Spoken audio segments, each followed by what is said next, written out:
আসসালামু আলাইকুম, কেমন আছেন বন্ধুরা? আজকে আপনাদেরকে দেখাবো খুব সহজে বাড়িতে বানিয়ে বিস্কুট পিঠা রেসিপি। তো এটাকে পিঠাও বলা যেতে পারে, আবার বিস্কুটও বলা যেতে পারে। এটা যদি আপনারা বানানো একবার শিখে যান, তাহলে বাইরে থেকে, দোকান থেকে অস্বাস্থ্যকর পরিবেশে বানানো বিস্কুট আর নিয়ে আসতে হবে না। তো বাড়িতেই বানিয়ে ফেলতে পারবেন ঝটপট বিস্কুট অথবা বিস্কুট পিঠা। তো মেহমানকেও এটা পরিবেশন করা যায়, কেউ বুঝতেও পারবে না যে এটা বাসা বানানো হয়েছে। তো আমি এখানে প্রথমে নিয়ে নিয়েছি একটা রুম টেম্পারেচারে থাকা ডিমের সাথে দিয়ে দিয়েছি 1 চামচ চিনি, ভালো করে ফেটিয়ে নিয়েছি 1 মিনিটের মতো। তারপর দিয়ে দিয়েছি রান্নার রেগুলার সয়াবিন তেল।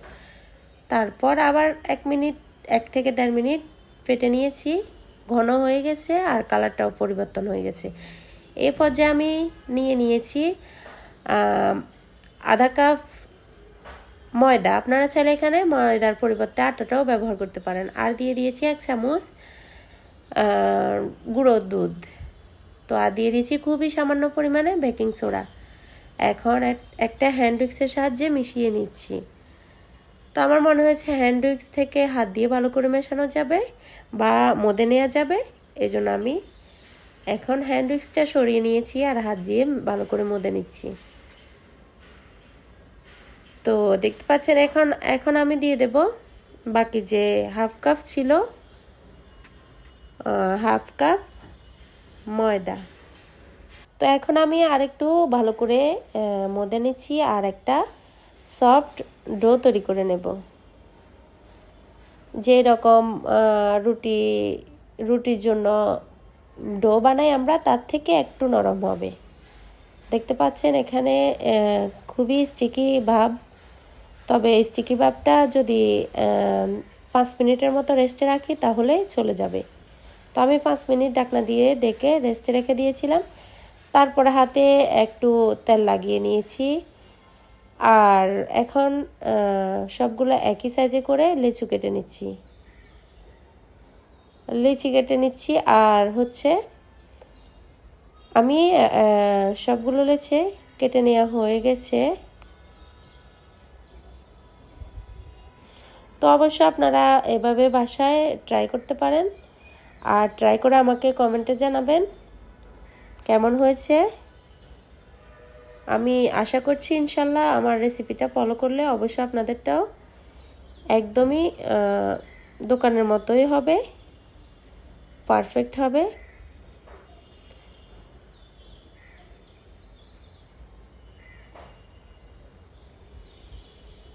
তো দেখতে পাচ্ছেন আমি সবগুলো লিচি কেটে নিয়েছি। তারপর আমি একটা লিচি নিয়ে নিয়েছি আর হাতে কিভাবে শেপ দিচ্ছি আপনারা দেখতে পাচ্ছেন। আপনারা আপনাদের পছন্দ মতো শেপ দিয়ে দিতে পারেন বিস্কুটের।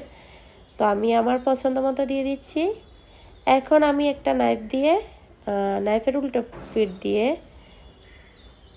একটু ডিজাইন করে দেব, একটু চেপে ডিজাইন করে দিচ্ছি। আপনারা চাইলে অন্য যে কোনো ডিজাইনে করতে পারেন, তবে আমার কাছে এই ডিজাইনটা দেখতে খুবই আকর্ষণীয় মনে হয় আর ভীষণই মজার এই রেসিপিটা। আপনারা আবারও বলছি ট্রাই করবেন, না হলে কিন্তু মিস করবেন। তো আমি আরও একটা পিঠা বানিয়ে দেখাচ্ছি আপনাদেরকে। তো দেখতে পাচ্ছেন হাত দিয়ে কিভাবে আমি একটু চ্যাপ্টা করে লম্বিভাবে একটা শেপ দিয়ে দিচ্ছি বিস্কুটের। তো দেখতে পাচ্ছেন আমি আমার মতো করে শেপ দিয়ে দিচ্ছি, আপনারা আপনাদের পছন্দ মতো শেপ দিয়ে দিবেন। তবে এটা হলে দেখতে অনেক ইউনিক মনে হয়। তো আমি সবগুলো পিঠা বা বিস্কুট একইভাবে শেপ দিয়ে রেখে দিয়েছি। আর এখন ভাজার জন্য আমি চুলে একটা ফ্রাই প্যান বসিয়ে দিয়েছি। তেলগুলা হালকা গরম হলেই দিয়ে দেব সবগুলো পিঠা বা বিস্কুট।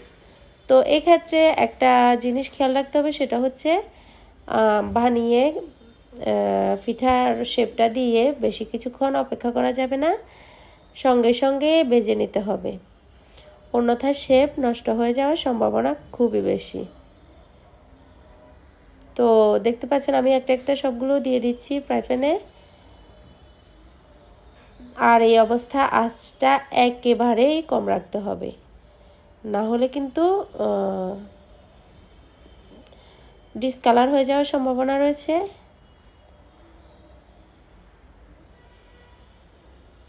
তো আমি এক পাশ হয়ে গেছে, উল্টিয়ে দিচ্ছি, আরেক পাশও ভেজে নেব। আমি কিন্তু একেবারেই লোতে রেখেছি আগুনটা।